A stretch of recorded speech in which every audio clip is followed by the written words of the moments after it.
Does the popularity of a book today have any indication on whether this book will be a classic in the future? Now, is there a difference between popularity and classicism? I guess we'll talk about that shortly. Hi, I'm Leah, and welcome to Hide and Seek, and welcome to the Future Classics tag. Now, this tag was created by one of the godfathers of BookTube, Eric Karl Anderson, and I was very kindly tagged by Shawn the Book Maniac and Claire from Claire Reads Books, two of the most articulate booktubers.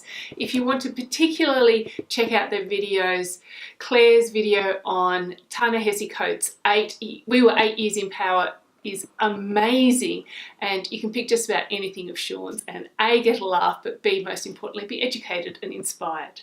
So let's get on to this tag.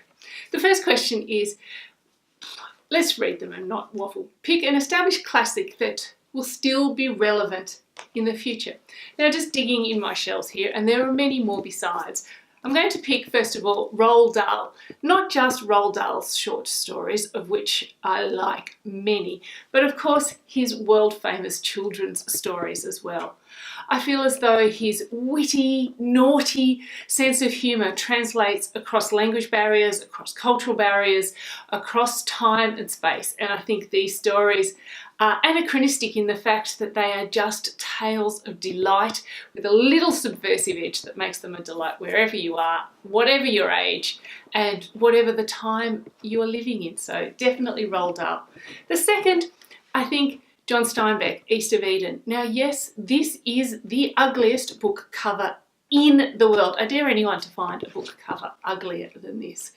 I'm going to put it down because it's hideous.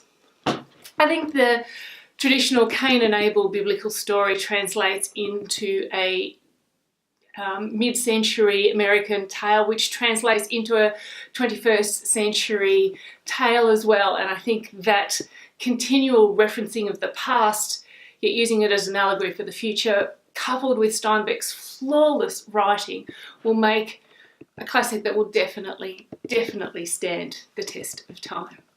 Question 2. Pick a recent book which you feel has gone under the radar, but which you are confident will be a future classic. Now, I've picked 2 here, both in the essay non-fiction form. I'm going to speak firstly about perhaps the most widely known of these, Dear Ijeawele from Chimamanda Ngozie Adichie. I think this is a feminist manifesto, is simple, is digestible, is not, again, like East of Eden, pinned to any specific time or place. It references both the past and the future, and therefore will easily stand the test of time. And again, its short, succinct nature makes it the type of book that will just be handed down the generations. Read this, it's really important.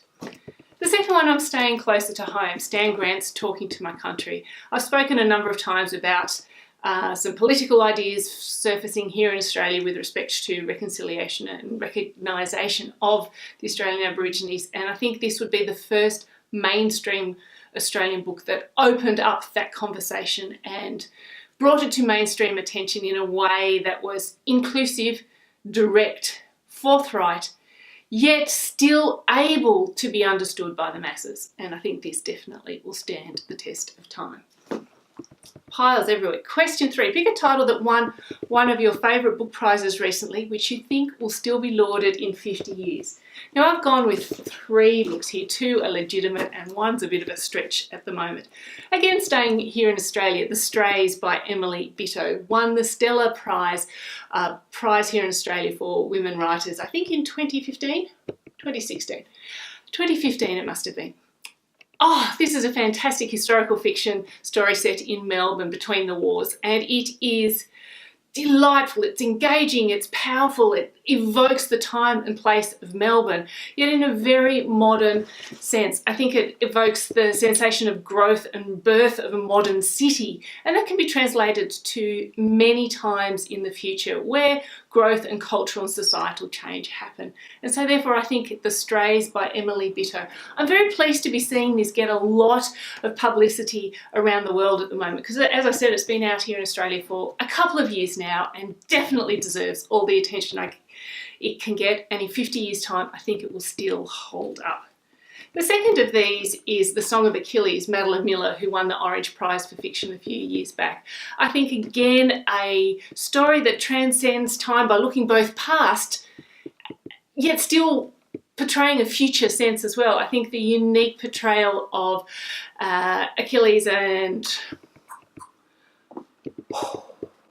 Patroclus, goodness me, I can't believe I forgot that. I feel the relationship here was built in such a modern way that it takes the ancient classical story into a very modern, engaging feel.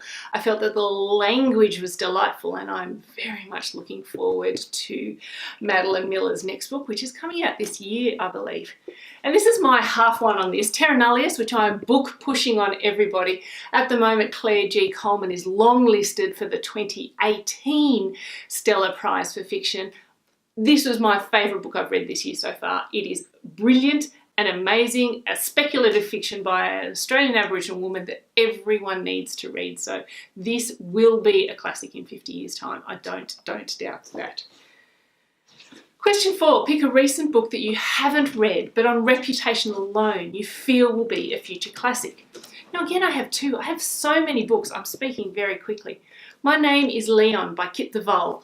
I think this will tug both at the heartstrings, yet still brings that social justice message that is very important and very indicative of the early 21st century, as a time when globalization became the forefront of the social justice movement. And I think this book combines that nostalgia, evocative, sentimental storyline with the underpinnings of social justice, and therefore I think this will definitely stand the test of time. On my TBR, has been for a while, must move it closer up the top very soon. Second one, which does look like a red book because I picked it up at an op shop, charity shop, I don't know what you call them in your part of the world, for 50 cents here in Australia, which is nothing. A Little Life by Hanya Yanagihara. I think from its reputation alone, I think the controversy, the language, the subject matter will make it a classic for the future, and one that will transcend the time in which it was written. Pick a favourite book, question 5. Pick a favourite book that you want to save for your grandchildren to read. I do hope I have grandchildren, even though Shawn and Eric both said that they won't, but I hope I do. I'm going to pick my own personal copy of Winnie the Pooh. If you watched my very awkward BookTube newbie tag, you'll see my Christopher Robin story. But yes, this particular copy of this particular book, I hope my grandchildren get. But on another note, Looking for Alibrandi by Melina Marchetta. This is the story of my life. Well, this is the story of a young girl growing up in Sydney to Italian migrant family. Now, my mum's Italian, and just the cultural references of this book was very evocative and indicative of my life. And I just feel if my grandchildren want to know what it was like growing up for me, this is a great story for them to read. And this copy, which I picked up recently because I lost my own copy, Penguin Australian Children's Classic, is a delightful hardback copy, so I'd like to keep them that. Now, Claire did introduce a 6th question, and I think Shawn did as well in the way he presented his answers.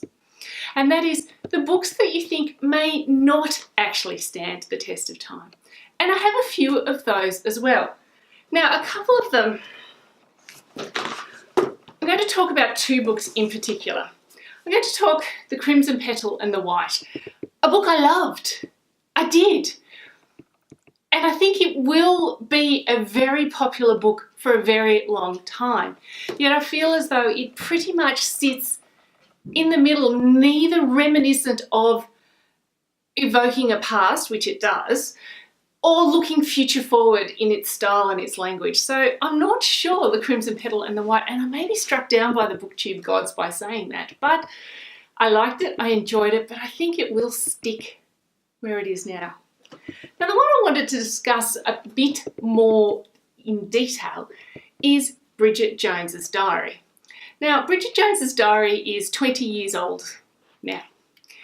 And right now, it's in that awkward, stuck in the 90s feeling. It's sitting back there with Spice Girls, it's sitting back there with overplucked eyebrows, with those little clippy things in the hair. It's sitting back there in the 90s feeling really cringy. Yet add 20 years to it and we're getting to modern classic status like, say, Jacqueline Susann, Valley of the Dolls, or even Excellent Women, Barbara Pym. And so I think Bridget Jones's Diary needs to marinate a bit longer for it to reach the modern classic status of, say, Jacqueline Susann and Barbara Pym. And there's John coming in and interrupting the end of my video.